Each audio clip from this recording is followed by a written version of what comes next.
Rainfall moving through, a lot of lightning as well. We've had reports of about half an inch to an inch of rain coming down in about 30 minutes. So this is an area we're watching carefully as those showers continue to move on through. Also rain down into southwestern Colorado as well. A lot of lightning coming with these storms as they're pushing through the area. And here for Metro Denver, we've seen spotty showers move across the metro area off to our east. A lot of lightning here out toward Bennett and Keensburg. We have one more line of showers coming in from the southwest. It does look like after about 6 o'clock tonight we'll be in the clear as these storms pass on by. So they are moving quickly, but we are going to see scattered shower chances not only for today, but again tomorrow with triple-digit heat into the end of the week and the weekend. And then into next week, we'll have scattered showers as well. I see those 100s. Thank you, Stacy. And you can always get the latest weather forecasts right on your streaming device. All you have to do is download the Denver 7 app. You can also get the weather for your neighborhood 24/7 on thedenverchannel.com. A judge in Mesa County has let clerk Tina Peters off with a warning after she violated terms of her bond. Peters was prohibited from traveling out of state after being indicted back in March on charges related to tampering with election equipment. Well, today the judge said this would be Peters' last warning and told her not to travel out of state again.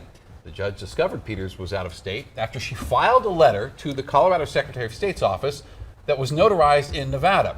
That letter was asking for a recount for the Secretary of State bid that Peters lost.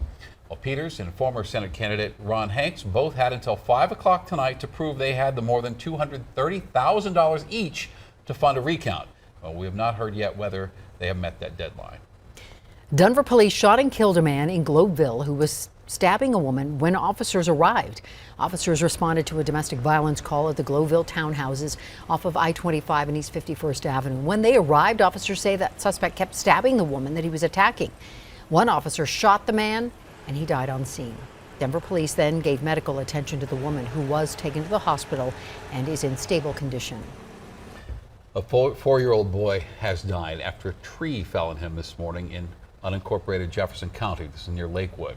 The sheriff's department tells Denver 7 a group of children were playing on a slack line between two trees when one of the trees fell and struck that 4-year-old. He was taken to the hospital where he died. The boy's 14-year-old sister also suffered a leg injury. Deputies are calling this a tragic accident. A 17-year-old's been arrested for shooting and killing another 17-year-old in Brighton. Earlier this week on Denver 7 at 5, we introduced you to the mother of the victim, Josiah Gonzalez. He was shot Tuesday night while at Ken Mitchell Park. His family is holding a vigil tonight, and we'll have a lot more on that tonight on Denver 7 News at 10. Police say they have located the car connected to a hit-and-run crash that injured a scooter rider. The crash happened last night at the intersection of Colfax and Lincoln here in Denver, and that victim had serious injuries. Police found the car in Greeley. The driver, though, has still not been arrested. And today, the Biden administration announced it has ordered 2.5 million additional monkeypox vaccines. The White House expected to get 7 million doses by mid-2023. And here in Colorado, those doses can't come soon enough. While the chance of getting monkeypox is still extremely rare, CDPHE has a wait list growing for people who are wanting to get vaccines. Denver 7's Patrick Perez has more on the state's effort to get more doses. It's one of those things that's on everyone's lips right now, and it's scary. Benjamin Weatherby is one of more than 800 people in Colorado so far vaccinated against monkeypox with at least one dose. Being a gay man, it's one of those things where you really want to take care of yourself, and anytime you have the opportunity to do that, you got to take it. And he's thankful to live here, as he believes the state health department has been proactive about getting the word out. I have friends that live in other states that, they haven't heard one word about it. So again, I think being here is a good place to be for that right now. Anyone can get monkeypox, but concern about its spread among men who have sex with men is growing demand for the vaccine. I think what's kind of changed is that we are starting to see indications of community transmission, where we're finding cases where we aren't able to identify exactly where somebody may have gotten monkeypox. The online form for people to apply for an appointment for the limited supply of the vaccine is closed, at least for now. We vaccinated over 800 people at our state-led clinic so far. Dr. Alexis Birikoff with CDPHE says they're still trying to get to those on a wait list while waiting for more supply. We have another clinic this weekend where we hope to vaccinate another 100 or more.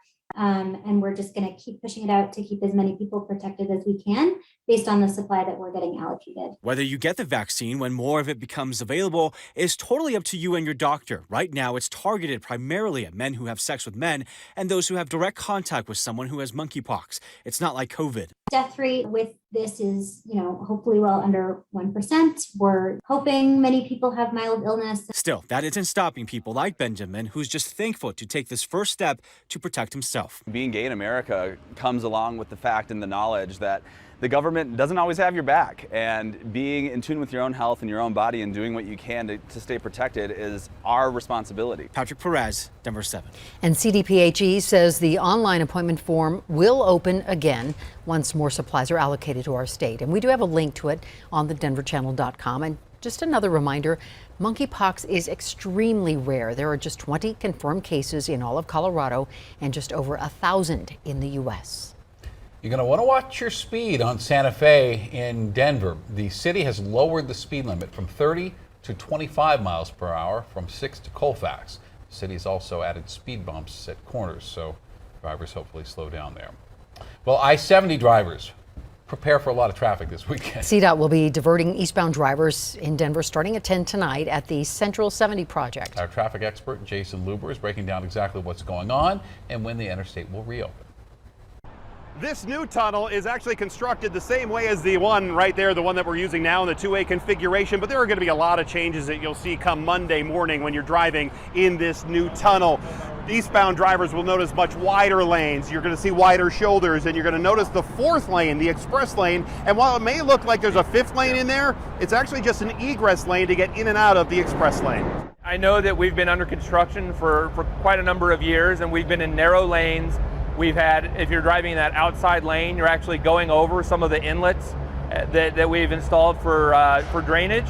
And so all of that will be removed when we make this switch. You'll no longer be driving over inlets. You'll no longer have those narrow lanes with the barrier right next to you, very little shoulder. Drivers on the westbound side of I-70 will still have narrow lanes and no shoulders for the rest of the summer. That's because the north tunnel is configured for that two-way traffic. So workers still need to make several changes to that tunnel before they can restripe it and make it look like this, the eastbound side. Now that's work's going to take a couple of months. Again, the closure starts tonight at 10 o'clock. Right over there at I-25, you're going to be detoured on I-25 to I-76 to 270. The westbound side of I-70 will stay open all weekend, 10 o'clock until 5 a.m. Monday morning. I'm Jason Luber, Denver 7. I don't see why they couldn't coexist. Dispensaries are a common sight in Colorado. But parents in one neighborhood are not happy. One could be opening next to their beloved ice cream shop. That's where our teenagers are hanging out. That's where little ones are sitting, eating their ice cream. Parents will not feel comfortable coming with their children. President Biden confronts the Crown Prince of Saudi Arabia. Do I regret it? I don't regret anything that I said. What happened to Khashoggi was outrageous. And traveling to work in the most Colorado way possible, down a creek and in an inner tube. This is my favorite day of the year. It's full of chaos and delight. It's just so fun.